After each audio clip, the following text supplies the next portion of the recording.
नमस्कार, दुआ सलाम।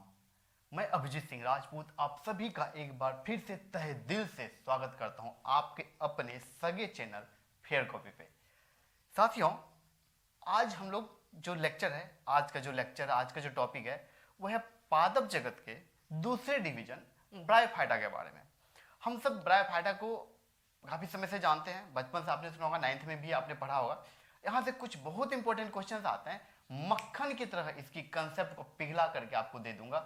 याद रखिएगा, याद नहीं करना है, सब कुछ अभी के अभी लेक्चर खत्म होते होते आपको याद हो जाएगा। आइए देखते हैं। सबसे पहले ये जो ब्रायोफाइटा है, ठीक है, ये क्या हमारा जगत ब्रायोफाइटा, ये प्रथम स्थलीय पादप है, ये पहला स्थलीय पादप है, ये पहला ऐसा पादप है। इससे पहले जो हमने पादप पढ़ा था कहाँ था, वो जलीय माध्यम में था, ठीक है। और ये कहाँ है, पहला ऐसा पादप है जो अपना जीवन, पूरा जीवन चक्र नहीं, जो अपना जीवन जो स्थल पे बिता सकता है, परंतु इसको जीवन जीने के लिए, पूरे जीवन चक्र के लिए इसको अभी भी ये किस पे डिपेंड है, ये जल पे डिपेंड है, ठीक है। तो अगर आपसे पूछा जाए, ये क्वेश्चन बहुत इंपॉर्टेंट क्वेश्चन बनता है यहाँ से, इसलिए मैंने इसको अलग से लिख दिया है कि प्रथम स्थलीय पादप कौन सा है, तो क्या बोलेंगे, ब्रायोफाइटा, ठीक है। हो सकता है इसके कुछ एग्जांपल्स देके आपसे पूछ ले, हम आगे पूरे डिटेल स्टडी करेंगे और बिल्कुल मक्खन की तरह पिघल के आपके पास कॉन्सेप्ट आने वाला है। देखिए, ब्रायोफाइटा का यहाँ से भी क्वेश्चंस आते हैं। स्टडी ऑफ ब्रायोफाइटा, सिंपल सी बात है, ब्रायोफाइटा का ब्रायो ले लेते हैं, ठीक है, और लॉजी मतलब स्टडी होता है, तो ब्रायोलॉजी, ब्रायोफाइटा का study bryology, simple. Father of bryology, bryology जो है उसके फादर, यानी ब्रायोफाइटा का जो स्टडी हुआ तो उसकी स्टडी के फादर किसको कहा जाता है, ब्रायोफाइटा के स्टडी फादर ऑफ बायोलॉजी किसको कहता है, हेडविग को। क्या नाम था इनका, हेडविग, ठीक है। अब एक और बहुत ये भी इंपॉर्टेंट क्वेश्चन है, और ये भी देखिए, father of Indian bryology, Indian bryology के जनक किनको कहा जाता है, बहुत सिंपल सी बात है, प्रोफेसर शिवराम कश्यप, ठीक है। अभी तक कुछ याद नहीं करना पड़ा होगा आपको, प्रथम स्थलीय पादप समझ ही गए होंगे, ब्रायोफाइटा से ब्रायोलॉजी, यहाँ कुछ भी याद नहीं करना, हेडविग थोड़ा सा आपको याद रखना होगा बस। अब देखिए, शिवराम कश्यप, आप बोलेंगे सर ये भी तो नाम याद रखना पड़ेगा, बिल्कुल याद नहीं रखना। देखिए, 3 त्रिदेव हैं, ब्रह्मा विष्णु और महेश यानी शंकर जी। तो शिव जी, देखिए शिव जी आ गए, राम, ये शिव जी आ गए, राम जी विष्णु जी आ गए, और ब्रायोफाइटा को समझ लीजिए ब्रह्मा, ठीक है। तो तीनों जो ब्रायोफाइटा के फादर ऑफ इंडियन ब्रायोलॉजी, त्रिदेवता, ब्रायोफाइटा, शिव जी, राम विष्णु जी हो गए। तो इस प्रकार से आप एक कंसेप्ट बना करके आप ट्रिकली याद रख सकते हैं, ठीक है। तो शिवराम कश्यप जो थे वो क्या थे, इंडियन ब्रायोलॉजी के जनक हैं, फादर कहलाते हैं। अब अपन आते हैं ब्रायोफाइटा टर्म, नाम जो है इसके ऊपर। देखिए, ये जो ब्रायोफाइटा है, तो इसमें जो आप देखते हैं ब्रायोन, ब्रायोन दिख रहा है आपको, ये देखिए ब्रायोन, ब्रायोन का मतलब होता है मॉस, मतलब काई, हिंदी में कहते हैं काई, काई के समान, ठीक है।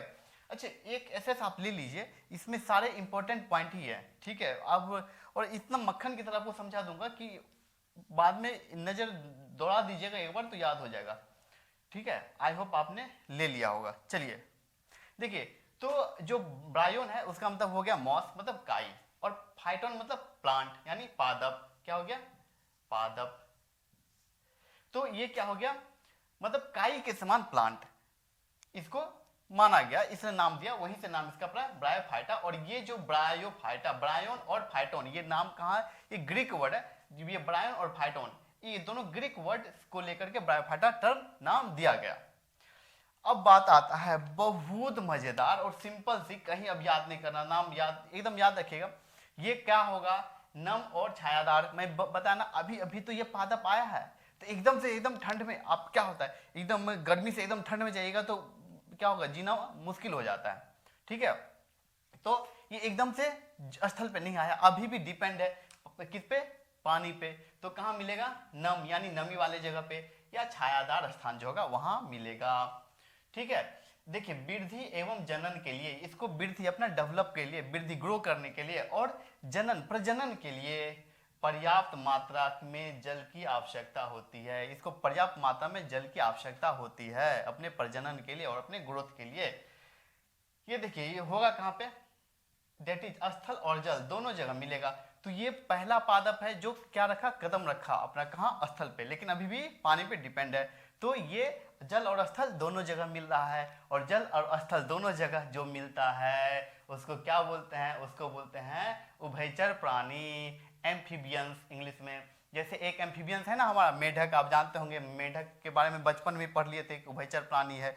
तो उभयचर प्राणी का मतलब क्या होता है, जो जल और स्थल दोनों पे रहता हो। ऐसा नहीं कि मर्जी हो गया चले गए पानी में, मर्जी हो गया आ गए लैंड पे, यानी जमीन पे, ऐसा ऐसा बात नहीं है। उसको अपना पूरा जीवन चक्र चलाने के लिए क्या चाहिए, दोनों ही जगह रहना पड़ेगा। ठीक है, जैसे मेंढक है, उसको अपना जन्म, अपना प्रजनन करने के लिए कहाँ जाना पड़ेगा, उसको वो पानी में जाना ही पड़ेगा। और पूरे जीवन चक्र के लिए भी ऐसे भी उसको जाना पड़ेगा। उसके स्किन जो होता है ना, याद रखिएगा एक बात, बहुत इंपॉर्टेंट बात बतला रहा हूं मैं, जो मेंढक होता है वो अगर पूरा का पूरा जमीन पे हमेशा रहे तो उसका स्किन जो है ऊपर वाला ड्राई हो जाता है, और स्किन के द्वारा अपनी जो ऊपरी परत है चमड़ी के द्वारा वो सब क्यूटिनियस रिस्पिरेशन करता है, मतलब चमड़ी से जो रिस्पिरेशन करता है सरफेस से, इससे उसको होता है सब क्यूटिनियस रिस्पिरेशन। तो ये इस प्रकार का रिस्पिरेशन करता है। और अगर ये प्रकार का ही नहीं, ये प्रकार का भी सब क्यूटिनियस भी, ठीक है, रिस्पिरेशन में श्वसन करता है।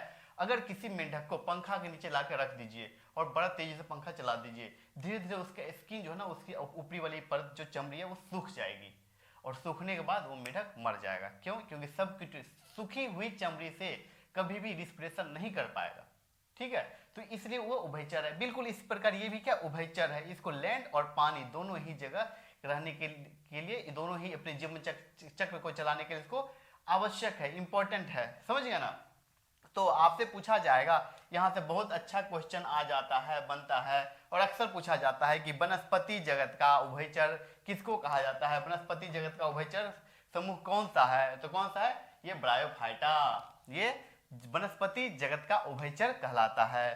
ठीक है, कहीं कोई दिक्कत नहीं आया होगा, अभी तक कुछ याद करने की जरूरत नहीं पड़ी होगी। अभी आगे देखिए, अब इतना है पानी के पास, हम जानते हैं छोटू छोटू सा तो है ये। अब नीचे आपके यहाँ पानी आता है, ठीक है, और ऊपर वाले छत पे एक फर्स्ट फ्लोर पे लेके ही आपको जाना है। तो आप क्या करेंगे, फर्स्ट फ्लोर पे भी नहीं, समझ लीजिए थोड़ा ऊंचा आपका घर बनाते हैं ना गांव में, थोड़ा ऊंचा करके घर, आंगन से ऊंचा, तो आंगन से ऊंचा आपका घर है, तो क्या करेंगे उसके लिए, उठा लेते हैं, लेके बाल्टी उठा लिया, जो जिसमें भी लाई केन में है तो केन उठा के चल पड़े, घर में रख दिए। लेकिन यहाँ इनके साथ क्या हो गया कि यहाँ ये भी बहुत छोटू सा है, ये छोटू सा है, तो इनको क्या नहीं चाहिए, इनको नहीं चाहिए कोई सिस्टम, कोई सिस्टम की आवश्यकता नहीं है। अगर 4 मंजिल घर है और नीचे पानी का केन लाया है या पानी की आपको जुगाड़ करना है, तो रोज नीचे चापाकल से पानी भर के ऊपर तो ले नहीं जाएंगे। तो आप फिर क्या करते हैं, फिर मोटर लगवाते हैं, ऊपर टंकी लगवाते हैं। तो जब बड़ा प्लांट है उसमें संवहन तंत्र जो संवहन करेगा, जो पानी ले जाएगा और भोजन वोजन को हर जगह पहुंचाने का काम करेगा, ठीक है, उसकी आवश्यकता पड़ती है। लेकिन इस प्राणी को, ये जो है ब्रायोफाइटा साहब, इनको असंवहनीय है। क्यों? क्योंकि छोटा छोटा सा प्लांट है, छोटा छोटा सा तो प्लांट है।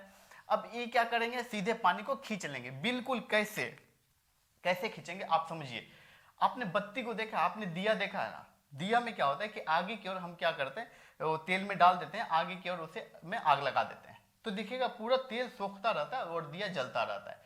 तो कैरेक्टर होता है कोई की जो लिक्विड है उसका, या फिर वाटर के लिए स्पेशल ऑस्मोसिस टर्म यूज होता है, movement of water molecule from their higher concentration to their lower concentration. जहां ज्यादा है वहां से कम की ओर पानी मूव करेगा। बिल्कुल जैसे हम कपड़ा दे देते हैं बाहर सूखने के लिए, तो कैसे सूखता है, कभी सोचा आपने कि धूप से सूख जाता है, गर्म होकर के? नहीं, गर्म से नहीं। गर्म से अगर सूखेगा तो 100 डिग्री सेंटीग्रेड टेम्परेचर जब होगा तब जाके भाप बनेगा, और तब जाके वो पानी उड़ेगा।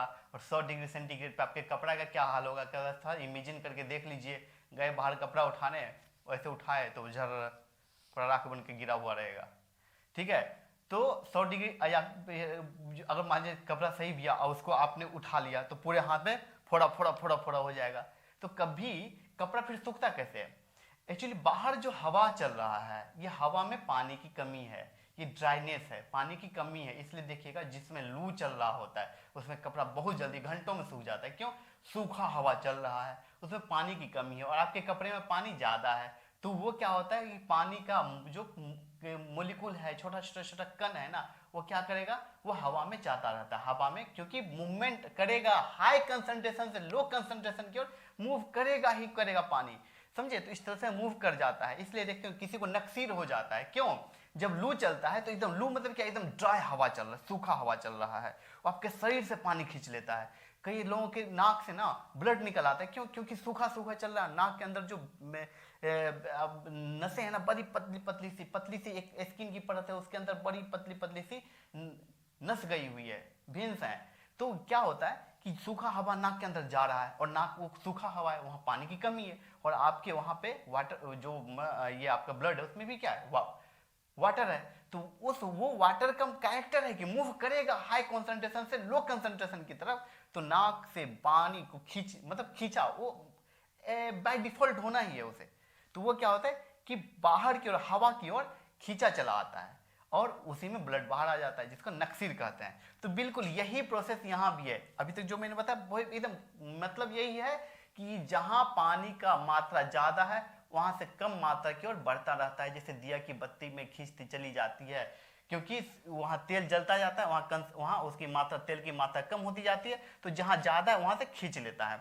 तो बिल्कुल इसी तरह जो ये असंवहनी है, ये क्या करता है कि इसके पास पेरेन्काइमा टिश्यू है। ये पेरेन्काइमा टिश्यू क्या करता है कि पानी वाला भाग में तो नमी वाला भाग में है ही है, वहां से वहां, और नमी वाले भाग में क्या है, पानी की मात्रा ज्यादा है, और इस प्लांट में पानी की मात्रा कम है। तो ये क्या करेगा, पानी खुद ब खुद अपने अधिक मात्रा, जहां अधिक मात्रा है वहां से कम मात्रा की और हाई कंसंट्रेशन से लो कंसंट्रेशन की ओर खींचा चला आता है, समझे, जैसे कि बत्ती में आ जाता है, बिल्कुल उसी तरह। तो क्या हो जाता है दिए की बत्ती में, ठीक है, या लालटेन की बत्ती में आपने देखा होगा, या कपड़ा कहीं भी आप देखिएगा ना, बाल्टी में आज ही कीजिएगा, बाल्टी में पानी भर के उसमें कपड़ा डाल दीजिएगा, देखिएगा कुछ हल्का सा डालिएगा, बाकी पकड़ के रखे, पूरा मत डालिएगा, थोड़ा सा डालिएगा, रुमाल को थोड़ा रखे रहिएगा, देखिएगा पानी खुद ब खुद ऊपर की ओर चढ़ता चला आता है। बिल्कुल वही यहाँ भी होता है। तो ये क्या होता है, असंवहनी होता है और बीज रहित होता है, इसमें बीज भी नहीं होता है, और जिसमें बीज नहीं होता है उसको क्या बोलते हैं, क्रिप्टोगेम्स बोलते हैं। तो ये भी क्रिप्टोगेम्स है। तो असंवहनी होता है, नॉन वेस्कुलर, इसमें संवहन तंत्र नहीं पाया जाता, छोटा सा खुद पानी सोखा चला आता है ऊपर, इसलिए। और बीज रहित, बीज भी इसमें नहीं होता है, तो बीज रहित वाले को क्या बोलते हैं, क्रिप्टोगेम्स। याद रखिएगा, मैं लिख देता हूं, चिंता मत कीजिए। जल संवहन क्या होता, किसके द्वारा होगा, ये बहुत इंपॉर्टेंट, याद रखिएगा। यहाँ ये भी इंपॉर्टेंट, असंवहनी मतलब इसके पास कोई भी जाइलम फ्लोएम वाला बात नहीं है, इसके पास नॉन वेस्कुलर होता है और बीज भी नहीं पाया जाता है। और इसके पास क्या होता है, जल संवहन किसके द्वारा करता है, बहुत इंपॉर्टेंट, पेरेन्काइमा, किसके द्वारा, पेरेन्काइमा के द्वारा करता है। ये इंपॉर्टेंट क्वेश्चन है, पूछा जाता है ब्रायोफाइटा में जल संवहन जो है वो किसके द्वारा होता है, पेरेन्काइमा के द्वारा होता है, ठीक है, पेरेन्काइमा टिश्यू के द्वारा होता है। अब बात आता है, ये समझ गए होंगे, अब इसका हैबिटाट देख लेते हैं। हैबिटाट मतलब कहाँ रहेगा, निवास स्थान, हैबिटाट मतलब निवास स्थान। आपका निवास स्थान कहाँ है, आपका हैबिटाट मतलब आपका घर कहाँ है। तो इस बेचारे का, ब्रायोफाइटा जी का घर कहाँ है, हाँ ब्रायोफाइटा जी बताइए अपना पता। तो ब्रायोफाइटा जी का पता है, ये देखिए, नम और छायादार स्थान। ब्रायोफाइटा जी कहाँ कहाँ मिलेंगे, नमी वाला जगह, छायादार जगह वहां मिलेगा, पहाड़ों पे, चट्टानों पे, वृक्षों की छालों पे, मतलब नमी और छाया जहां मिल रहा है स्थान, और नमी और छाया अगर मिल रहा है पहाड़ पे तो वहां भी होगा, नमी और छाया चट्टान पे मिल रहा है वहां भी होगा। नमी और छाया अगर वृक्ष के छाल पे मिलेगा, वृक्ष में तो ऐसे को पानी मिल जाएगा, क्योंकि वो पेड़ खुद ब खुद अपना पानी जो सोख रहा था ये वहां से सोख लेगा उससे। तो वृक्षों की छाल पे होगा, नदी में होगा, नदी जो होता है, नदी और नदी के किनारे पे स्पेशली बहुत सारे देखते होंगे झाड़ निकल आते, वही है। तालाब के किनारे भी होगा, ठीक है, तालाब के किनारे भी देखिएगा ऐसे ब्रायोफाइटा का पेड़ निकला हुआ रहेगा। और पुरानी नम दीवार, घर जो पुराना हो जाता है ना, किसी का घर जाइएगा अपना गांव में देखें, पुराने घर, वो देख हल्का हल्का गीला गीला सा रहेगा, क्यों, उसका ईंट पुराना हो जाएगा और बारिश का पानी सोख करके पूरा डबाडब भरा रहता है, तो उस पर क्या होता है, ये उगाता है। तो अपने आप नहीं उगाता है, इसका क्या होता है, इसके जो जहां से मतलब कुछ इसके स्पोर जो है ना, स्पोर इनके कुछ हवा में उड़ रहे हैं, और वो स्पोर जाके उस पर चिपक गया और फिर वहां ये डेवलप कर जाते हैं।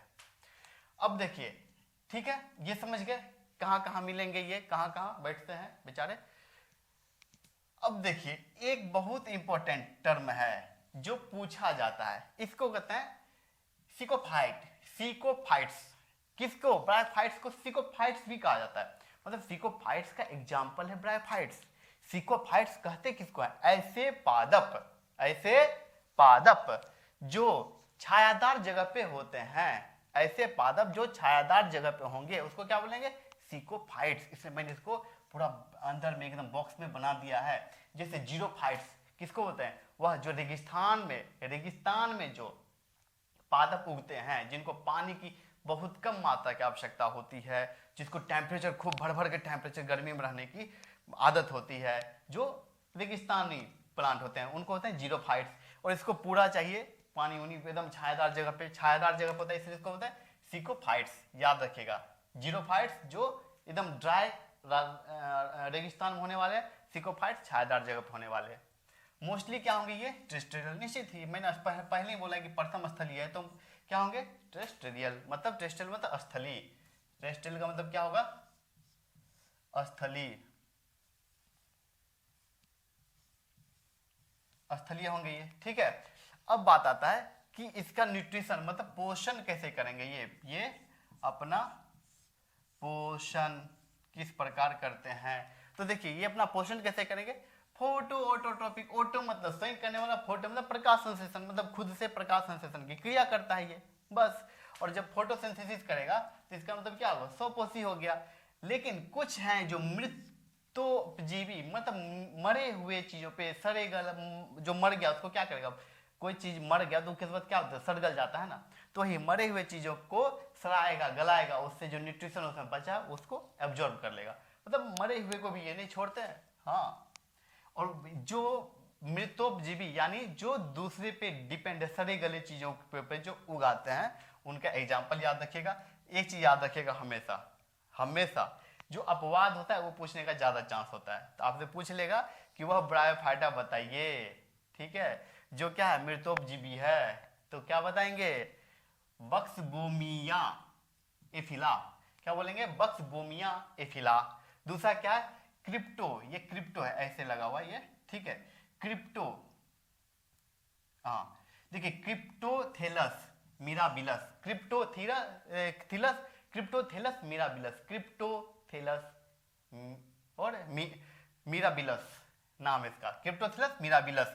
ये दोनों के दोनों जो हैं, ये ब्रायोफाइट्स के वो ब्रायोफाइट्स हैं जो क्या है? जो मृतोपजीवी, सड़े गले मरे हुए चीजों को सड़ा गला के अपना न्यूट्रिशन, अपना पोषण, भरण पोषण कर लेते हैं, ठीक है। अब देखिए बॉडी स्ट्रक्चर इसका, मतलब इसका शरीर का आकार कैसा है, ठीक है। इसका जो शरीर है वो कैसा है, इसका मतलब बॉडी स्ट्रक्चर मतलब क्या होता है? शरीर का आकार, शरीर का आकार। देखिए इनका जो शरीर का आकार है ये क्या है? इसका प्रमुख पादप, बहुत इंपॉर्टेंट, एकदम इंपॉर्टेंट, VVI पूछा जाता है ये खूब। इनका जो मुख्य पादप है, मुख्य पादप का जो इनका शरीर है ना, वो कैसा होता है? वो होता है युग्म को द्विभित। अंग्रेजी में कहते हैं गेमेटोफाइट्स। इंग्लिश में बहुत आसान नाम है गेमेटोफाइट्स। क्या होता है? गेमेटोफाइट्स। और हिंदी में बोलते हैं, देखिए युग्मक से बना है, गेमेट को युग्मक कहा जाता है, तो युग्मक से बना है, युग्मकोद्भिद, ठीक है, होता है। तो कैसा? गेमेटोफाइट होता है। गेमेट जब भी होगा, आप एक चीज याद रखिएगा, हम इंसानों में या किसी में भी जो गेमेट होता है, वो गेमेट कैसा होता है? वो हैप्लॉइड होता है, ठीक है। देखिए कि क्यों होगा हैप्लॉइड? हम हैप्लॉइड का मतलब क्या होता है? Half set of chromosome haploid, full set of chromosome diploid. हमारे शरीर में जितने भी हमारे कोशिकाएं हैं, हमारा उसमें जो क्रोमोसोम है वो कितने क्रोमोसोम है? हम ह्यूमन में समझने के लिए बहुत अच्छे समझिएगा इस चीज को, ह्यूमन में कितने क्रोमोसोम होते हैं? 23 पेयर क्रोमोसोम होते हैं। अब ये जो 23 पेयर क्रोमोसोम है, ध्यान से सुनिएगा, 23 पेयर, 23 जोड़ा, 23 नहीं, सिर्फ 23 जोड़ा क्रोमोसोम होता है। अब जब गैमेट बनेगा, मान लीजिए गैमेट है, कोई स्पर्म है, तो इसमें सिर्फ 23 होगा, जोड़ा नहीं होगा, इसमें सिर्फ 23 होगा क्रोमोसोम। तो नंबर ऑफ क्रोमोसोम सिर्फ 23 होगा। तो इस 23 क्रोमोसोम होने की वजह से क्या हुआ? हाफ सेट हुआ ना, फुल सेट तो नहीं हुआ, हाफ सेट है। तो हाफ सेट होने की वजह से इसको क्या बोलेंगे, हैप्लॉइड। और अगर फुल सेट होगा, पूरा पूरा फुल पूरा जोड़ा में होगा, यानी 23 जोड़ा होगा, तो क्या बोलेंगे, डिप्लॉइड। तो इसका जो प्लांट बॉडी है वो फुल सेट क्रोमोसोम लेके नहीं चलता है, हाफ सेट क्रोमोसोम का ही होता है। हम जानवरों में भी जो फतिंगा वतिंगा देखते हैं, जो पीला वाला मधुमक्खी देखते हैं, ये सब हैप्लॉइड है। इसके शरीर में पूरे जोड़े में क्रोमोसोम नहीं होता है। जितना क्रोमोसोम इनके रानी मक्खी में होती है, उसका आधा क्रोमोसोम उस पीली वाली जो मक्खी है, वर्कर मक्खी, उसमें पाया जाता है। ठीक है, तो मतलब क्या हो गया, वैसे हम जब कोशिका पढ़ेंगे तो हैप्लॉइड डिप्लॉइड पूरा डिटेल पढ़ेंगे। फिलहाल इतना ही जान लीजिए, half set of chromosome haploid, full set of chromosome diploid. तो ये क्या है, गैमेटोफाइट है, गैमेट्स है ना, गैमेट है तो क्या होगा, ये हाफ सेट क्रोमोसोम का होगा। तो इसका प्लांट बॉडी को क्या बोलेंगे, haploid plant body. Haploid plant body, कैसा प्लांट बॉडी है, हैप्लॉइड। ठीक है, और ये जो हैप्लॉइड प्लांट बॉडी है ना, ये हैप्लॉइड प्लांट बॉडी एकदम फ्री है, याद रखिएगा, फ्री होके स्वतंत्र रूप से अपना जीवन चक्र चलाएगा। अब देखिए पादप, ठीक है, ये हैप्लॉइड बॉडी जो युग्मदित है, गैमेटोफाइट है, ये प्लांट बॉडी है क्या, तो फ्री, ये फ्री और इंडिपेंडेंट होता है। ठीक है, ये फ्री और इंडिपेंडेंट होता है, अपना जीवन आराम से चलाता है, किसी पे डिपेंड होने की जरूरत नहीं पड़ जाती। पादप शरीर का आकार थैलस नुमा होता है। मतलब क्या होगा कि इनका भी जो शरीर है ना, वो वेल डिफरेंशिएटेड नहीं है। किसमें, जड़, तना, पत्ती, इन सब में वेल डिफरेंशिएटेड नहीं है। तो एकल संरचना को बोलते हैं हम लोग थैलस, इसे पहले भी पढ़े थे। तो इनका भी क्या है, एकल संरचना जैसा ही है। ठीक है, बस एक चीज और देख लीजिए कि ये जो है, इसमें जड़, वास्तविक जड़ नहीं होगा। जैसे देखिए, वास्तविक जड़ अब्सेंट नहीं है, जड़ के जगह पे क्या हो गया, रिजॉइड और मूलाभास होता है। देखिए, वास्तविक जड़ नहीं है, और वास्तविक पत्ती और वास्तविक लीफ और स्टेम, वास्तविक लीफ, वास्तविक स्टेम, यानी तना और पत्ती भी वास्तविक इसमें नहीं पाया जाएगा। ओके, नहीं पाया जाएगा। तो उसके जैसी तना जैसा संरचना होगा, तना के पत्तियों के जैसा, पत्तियों के जैसा, लीफ के जैसा संरचना पाया जाएगा। और यहाँ पे भी वास्तविक जड़ नहीं होगा, वास्तविक जड़ जैसी संरचना पाई जाएगी। और उस संरचना को ये याद रखिएगा, बहुत इंपॉर्टेंट, क्या चीज कहता है कि उसके जगह क्या मिलेगा, राइजॉइड मिलेगा। क्या मिलेगा, राइजॉइड, जिसको हिंदी में क्या बोलते हैं, मूलाभास। राइजॉइड को हिंदी में मूलाभास कहते हैं। मतलब वास्तविक जड़ की जगह मूलाभास या राइजॉइड मिलेगा। और ये जो राइजॉइड होगा ना, ये राइजॉइड एक कोशिका का भी हो सकता है और बहुकोशिका का भी हो सकता है। ठीक है, रैंडम है। ठीक है, रैंडमली एक कोशिका का भी मिल सकता है। ये जो राइजॉइड है, एक कोशिकीय भी हो सकता है और बहुकोशिकीय भी हो सकता है। तो मैंने लिख दिया, एक कोशिकीय और बहुकोशिकीय हो सकते हैं राइजॉइड, यानी मूलाभास, जड़ जैसी संरचना जिसमें पाई जाती है। और इसी राइजॉइड, और फिर बोलेगा राइजॉइड का फंक्शन क्या, सिंपल भाई, जड़ के लिए है तो पानी सोख करके पानी को ऊपर पहुंचाने का काम करेगा, और क्या। तो अब आपका होगा सर, यहाँ आप बोले राइजॉइड, फिर यहाँ पेरेन्काइमा, वो जो राइजॉइड है ना, वो पेरेन्काइमा टिश्यू का ही बना होता है। ठीक है, इसीलिए तो आपके मन सर अगर पूछेगा जड़, तो क्या बताएंगे, जड़ की जगह राइजॉइड होता है। और पानी संवहन का काम उसमें कौन कर रहा है, जड़ थोड़ी कर रहा है, उसमें कुछ होता है, वो कर रहा होता है ना। तो कौन कर रहा होता है, पेरेन्काइमा। ठीक है, अब देखिए, कुछ पादप का शरीर, ये यूपीएससी में पूछा हुआ है ये क्वेश्चन। कुछ पादप शरीर फोलिश मतलब लीफी एक्सिस के रूप में पाए जाएंगे। कुछ पादप के शरीर में लीफी एक्सिस मतलब वो क्या होगा, लीफ पूरे सीधे तना से लीफ के जैसा एक्सिस निकल आएगा, पत्तियों के जैसा निकल आएगा। लीफी एक्सिस मतलब पत्तियों के समान, एक्सिस मतलब एपेक्स ऊपर वाला भाग। तो एक्सिस कैसा होगा, लीफी एक्सिस पाया जाएगा। अब इसका सेक्स ऑर्गन कैसा होगा, यहां तक समझ में आ गया हो, कुछ नहीं है, एकदम मक्खन की तरफ पिघल करके आपके पास कंसेप्ट आ गया होगा। अगर नहीं आया तो एक बार बैक जाके देखिए, कुछ भी याद करना है, एक दूसरे से ही रिलेटेड सब चीजें। देखिए बस मैंने उभयचर है तो इस वजह से सब कुछ यहाँ आ ही गया, ये बस आपको याद करना होगा। बस गैमेटोफाइट उसका बॉडी होता है, बस और कुछ नहीं। गैमेटोफाइट है तो हैप्लॉइड ही होगा, गैमेट हैप्लॉइड होता है। ठीक है, युग्मक जो होता है हैप्लॉइड होता है, इसलिए हाँ, याद रखने वाली बात क्या है, पादप शरीर जो थैलसनुमा होती है। जैसे एग्जांपल देखिए, रिक्सिया, मार्केंटिया इसका एग्जांपल है। रिक्सिया और मार्केंटिया एकदम थैलसनुमा होता है, एकल संरचना बना के रहता है।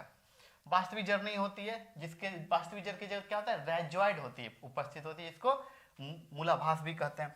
अब इसमें क्वेश्चन आता है इसका सेक्स ऑर्गन, इसका जो जनन अंग है वह कैसा है और उस जनन अंग का नाम क्या है। ठीक है, तो इनका जो जनन अंग है वह कैसा होगा, बहुकोशिकीय होगा। इनका जो जनन अंग होगा बहुकोशिकीय जनन अंग है इसके पास। ठीक है, एक कोशिका वाला नहीं, बहुकोशिकीय जनन अंग है इनका, बहुत सारी कोशिकाओं से बना होगा और जैकेटेड होगा, मतलब पूरा अच्छा सा मोटा सा, सिर्फ आवरण नहीं बोला, जैकेटेड है। ठीक है, बोल देता कवर्ड, तो जैकेटेड मतलब जैकेट कैसा होता है, एक मोटा सा कवर होता है, तो एक मोटा सा कवर पूरा चढ़ा करके होगा। ठीक है, एकदम पूरा जैकेट वैकेट पहन के आएगा ये, इसका जो सेक्स ऑर्गन होगा जैकेटेड मतलब पूरा एक आवरण, एक मोटा आवरण युक्त होगा, मोटा आवरण अपने ऊपर चढ़ाए हुए होगा। ठीक है, बात समझ गए, बहुकोशिकीय और जैकेटेड यानी आवरण युक्त, एक मोटा आवरण चढ़ा के रखेगा। अच्छा, अब बात आता है कि इसका जो मेल है और फीमेल सेक्स ऑर्गन का नाम क्या है। देखिए, जैसे ह्यूमन में आप आइएगा तो ह्यूमन में क्या देखते हैं कि मेल और फीमेल सेक्स ऑर्गन का अलग अलग नाम है। मेल सेक्स ऑर्गन को पेनिस बोलते हैं, फीमेल सेक्स ऑर्गन को वेजाइना बोलते हैं। हिंदी में मेल सेक्स ऑर्गन को लिंग बोल दिया जाता है और फीमेल सेक्स ऑर्गन को योनि बोल दिया जाता है। ठीक है, तो बिल्कुल उसी तरह पे क्या होगा, इसका जो है इसको क्या बोलते हैं, एंथ्रेडियम। अभी उस पर मत जाएगा सर, आपने पेनिस बोला जबकि टेस्टिस होता है, अब अपन वो भी देखेंगे, वो मेल मुख्य कौन सा है, सेकेंडरी कौन सा, सब देखेंगे, मैं समझाने के लिए यहाँ बताया हूँ। तो जो मेल सेक्स ऑर्गन है, ठीक है, वो इस ब्रायोफाइटा के का जो मेल सेक्स ऑर्गन है उसका नाम क्या है, हिंदी में कहेंगे पुंधानी। पुंधानी, पुरुष से याद रखिएगा पुंधानी। और फीमेल का नाम क्या है, स्त्रीधानी। फीमेल सेक्स ऑर्गन का नाम स्त्रीधानी। और अंग्रेजी वाला बहुत इंपॉर्टेंट है, याद रखिएगा, इस अंग्रेजी को भी हिंदी में लिख करके दे देगा इसलिए क्योंकि बहुत इंपॉर्टेंट है ये, एंथ्रेडियम। क्या नाम है, एंथ्रेडियम। फीमेल सेक्स ऑर्गन का नाम antheridium, sorry male sex organ का नाम एंथ्रेडियम और पुंधानी। एंथ्रेडियम और पुंधानी is the male sex organ of bryophyta. And female में क्या होगा, आर्किगोनियम। आर्किगोनियम और स्त्रीधानी, ये किसके, ब्रायोफाइटा का जो स्त्री वह क्या सेक्स ऑर्गन है, ठीक है, उसका नाम है। ठीक है, मतलब female sex organ, bryophyta female sex organ का नाम आर्किगोनियम और स्त्रीधानी। मैं इसलिए जोड़ दे रहा हूं क्योंकि पूछा जाएगा, आपको यही इंग्लिश नाम हिंदी में दे देगा वहां पे, इसलिए याद रखिएगा। ठीक है, अब देखते हैं, अब हम देखेंगे कि ब्रायोफाइटा वर्ग का जो सबसे बड़ा पादप है, जो सबसे बड़ा पौधा है, वो किसका, ब्रायोफाइटा का, उसका नाम क्या है, उसका नाम है डॉसोनिया। क्या नाम है, डॉसोनिया। ठीक है, इंडिया में नहीं पाया जाता है, ये ऑस्ट्रेलिया वगैरह में पाया जाता है। तो ये कितना होता है, 60 सेंटीमीटर का। कितना होता है इसका जो साइज होता है, ये होता है 60 सेंटीमीटर का। सबसे बड़ा पादप 60 सेंटीमीटर का होता है, नाम है डॉसोनिया, मतलब काफी छोटा हुआ। ठीक है, और सबसे छोटा पादप जो होता है वो मात्र 6 mm का, 6 मिलीमीटर का होता है। तो जो कितना छोटा है। ठीक है, तो सबसे बड़ा पादप 60 सेंटीमीटर का और सबसे छोटा पादप 6 मिलीमीटर का होता है। ठीक है, और सबसे छोटा पादप का नाम क्या है, जूओप्सिस। क्या नाम है, जूओप्सिस। ये क्वेश्चन भी आते हैं, इस तरह के क्वेश्चन काफी आने के चांसेस बने रहते हैं। ठीक है, अब अपन देखते हैं इसका डिवीजन, जो ब्रायोफाइटा है अपना, उस ब्रायोफाइटा का जो डिवीजन है ना, उसे अपन क्लियर कर लेते हैं अभी, और कुछ ज्यादा नहीं, बस इतना सा है। देखिए क्या है, जो पहला डिवीजन जो हमारे पास आता है वो है हेपेटिकोप्सिडा। क्या नाम है, हेपेटिकोप्सिडा। दूसरा का नाम है एंथ्रोप्सिडा। तीसरा का नाम है ब्रायोप्सिडा। ठीक है, हिंदी में लिख दिया है हेपेटिकोप्सिडा, हेपेटिकोप्सिडा, एंथ्रोप्सिडा और यहाँ ब्रायोप्सिडा। इसी आपसे क्वेश्चन यहाँ पे बहुत इंपॉर्टेंट देखिएगा, ये लिवर वर्ड, ये नाम, ठीक है, ये हॉर्न वर्ड और ये मॉस। ठीक है, ये बहुत पूछा जाता है। तो आपसे जब पूछा जाएगा कि ये जो हेपेटिकोप्सिडा है, ठीक है, ये हेपेटिकोप्सिडा को ही लिवर वर्ड कहा जाता है। ये जो एंथ्रोप्सिडा है इसी को हॉर्न बर्ड कहा जाता है, हॉर्न वर्ड कहा जाता है, और ब्रायोप्सिडा को मॉस कहा जाता है। ये क्वेश्चंस आते हैं, ठीक है, यहां से ये क्वेश्चंस आते हैं, याद रखिएगा, इसलिए इसको स्टार लगा लीजिए, ये क्वेश्चंस आते हैं। ठीक है, कि ब्रायोप्सिडा को इनमें से किसको, ठीक है, दे देगा, मॉस कहा जाता है, ब्रैफिडा, एंथ्रोपसिडा और हेपेटिकोप्सिडा। तो कौन सा होगा, ब्रैफिडा को मॉस कहा जाता है। ये क्वेश्चंस आते हैं और मॉस वाला काफी बार पूछा गया क्वेश्चन, ये काफी बार पूछा हुआ है, ठीक है। अब आपके पास ये अपना नाम हो गया तीनों, ठीक है। इनके कुछ सिंपल से एग्जांपल्स हैं, उसे हम जान लेते हैं और थोड़ा आर्थिक महत्व और बात खत्म इसका। देखिए रिक्सिया इसका एक एग्जांपल है, दूसरा पोरेला इसका एग्जांपल है, तीसरा मार्केंटिया या मार्केंसिया, ठीक है, इसका एग्जांपल। ये तीन एग्जांपल लिवरवर्ट के हैं। पूछा जाता है कि इनमें से कौन लिवरवर्ट है, जिसमें से आपको दे देगा स्फिग्नम, एंथ्रोपसिरोस और पोरेला। तो कौन सा होगा, पोरेला होगा, या रिक्सिया दे देगा, रिक्सिया होगा, या मार्केंटिया दे देगा, मार्केंटिया होगा। तो इनमें से कुछ भी, इनमें से कौन लिवरवर्ट है, इनमें से कौन हॉर्नबर्ट, इनमें से कौन मॉस है, इस प्रकार से क्वेश्चन आते हैं, ठीक है। अब हॉर्नबर्ट का एग्जांपल याद रखिएगा, कौन सा है, एंथ्रोसिरोस, क्या नाम है, एंथ्रोसिरोस हॉर्नबर्ट का एग्जांपल है। और जो हमारा ब्रायोप्सिडा, इस बहुत इंपॉर्टेंट है, ब्रायोप्सिडा का मॉस जो है, ये ब्रायोप्सिडा वाला मॉस वाला बहुत इंपॉर्टेंट आता है, इसके एग्जांपल भी बहुत इंपॉर्टेंट है। देखिए ब्रायोप्सिडा, इसका जो है स्फिग्नम एकदम बहुत इंपॉर्टेंट, याद रखिएगा, इसके कुछ कैरेक्टर्स हैं बहुत जबरदस्त। और एक है फ्यूनेरिया, ठीक है, फ्यूनेरिया। ये एग्जांपल्स हैं जो आप याद कर लीजिएगा, 10 मिनट बैठिएगा याद हो जाएगा, कुछ भी नहीं है इसमें, ठीक है। तो ये हो गए इसके डिवीजन कंप्लीट। अब इसके कुछ आर्थिक महत्व पे हम चर्चा करते हैं। बहुत छोटे छोटे से आर्थिक महत्व, बहुत साधारण से, याद करने की कोई जरूरत नहीं है, अभी खुद ब खुद हो जाएगा। देखिए मृदा अपरदन को रोकता है। ये क्या होता है कि पूरा जहाँ फैल जाता है पूरी जमीन पर, और जब ये मृदा फैलेगा तो मृदा को क्या पकड़ के रखेगा, मिट्टी, मृदा मतलब मिट्टी को पकड़ के रखेगा, तो अपरदन, हवा के साथ मिट्टी उड़ेगा नहीं बाढ़ उड़ाने पे मिट्टी कटेगा नहीं, या पानी के बहाव में मिट्टी बह के जाएगा नहीं, बारिश में बह के मिट्टी जाएगा नहीं, क्योंकि मिट्टी को पकड़ के जकड़ के रखता है, इसलिए। तो ये तो नॉर्मल हम सब जानते हैं, पेड़ पौधे मिट्टी अपरदन को रोकते हैं, तो ये भी मिट्टी अपरदन को रोकने में बहुत सहायक है। दूसरा, जल अवशोषण की विशिष्ट क्षमता होने का, ब्रायोफाइटा में जल अवशोषण की बहुत गजब की क्षमता होती है, जो क्या करता है, पानी को अपने अंदर अवशोषित करके रख लेता है, और इस वजह से ये क्या करता है, बाढ़ पे भी नियंत्रण करता है। कौन, ब्रायोफाइटा।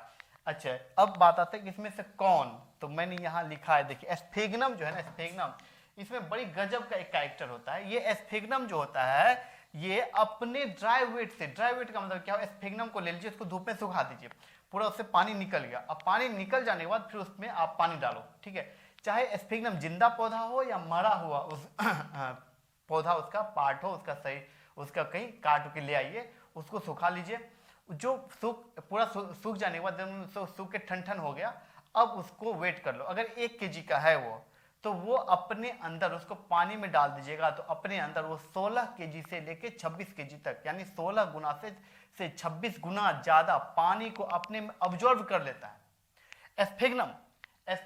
फिर से सुनिएगा, स्फिग्नम अपने ड्राई वेट का 16 से 26 गुना ज्यादा पानी अब्जॉर्ब करता है। अगर एक स्फिग्नम कहीं से काट के लाए और उसको सुखा दिया आपने, एकदम ड्राई वेट हो गया, सुखा दिया धूप में, मतलब पूरा उसे ठंड सूख के हो गया, पूरा पानी उसे निकल गया, अब वो उस पर पानी डालेंगे तो 1 kg का जो स्फिग्नम है, जो सूख करके 1 kg का हो गया, वो पानी कितना ऑब्जर्व करेगा, 16 kg से लेके 26 kg तक।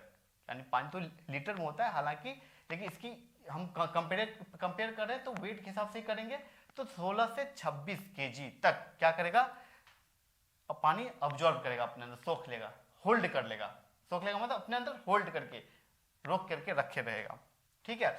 इसलिए इसका कई जगह उपयोग भी करते हैं, पानी को होल्ड करके, पानी को कहीं ले जाने पे भी उपयोग होता है।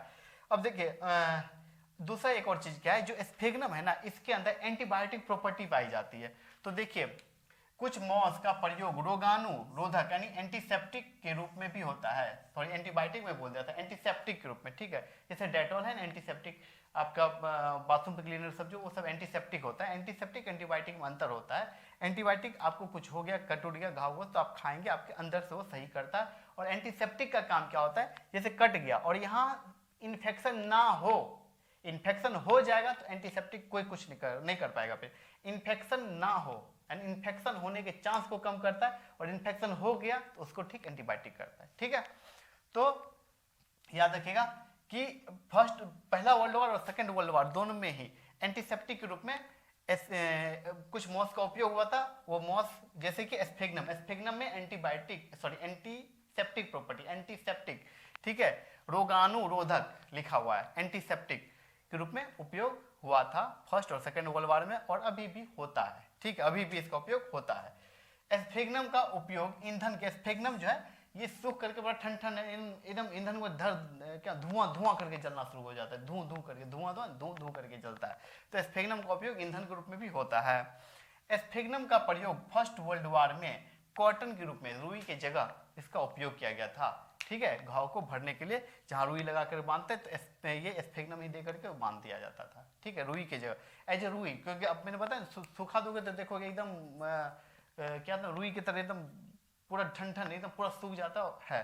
तो इसलिए इसका वर्ल्ड वॉर में, फर्स्ट वर्ल्ड वॉर में एज ए रुई के स्थान पे इसका इस्तेमाल हुआ था, इसका उपयोग हुआ था। और यही हमारा ब्रायोफाइट है।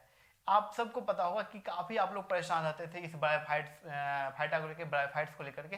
देखिए कितना सिंपल था, कुछ भी नहीं था, बहुत आसान था। अगर आपको समझ में आ गया तो बहुत बहुत धन्यवाद। अगर नहीं समझ में आया तो एक बार फिर से पीछे जाके देखिए और कंटिन्यूसली देखिए, बहुत आसान चैप्टर है, वहां से क्वेश्चन आते हैं। इंस्टाग्राम में डिस्क्रिप्शन में मेरे इंस्टाग्राम का लिंक डाला हुआ है, आप वहां जाइए, वहां से मेरे इंस्टाग्राम पाइए, मुझसे बातें कीजिए, कुछ भी हो सवाल कीजिए, लाइफ से जुड़ा हुआ, एजुकेशन से जुड़ा हुआ, और किससे, हेल्थ से रिलेटेड कोई भी सवाल हो पूछ सकते हैं। लाइफ कोच अभिजीत मेरा इंस्टाग्राम का अकाउंट है।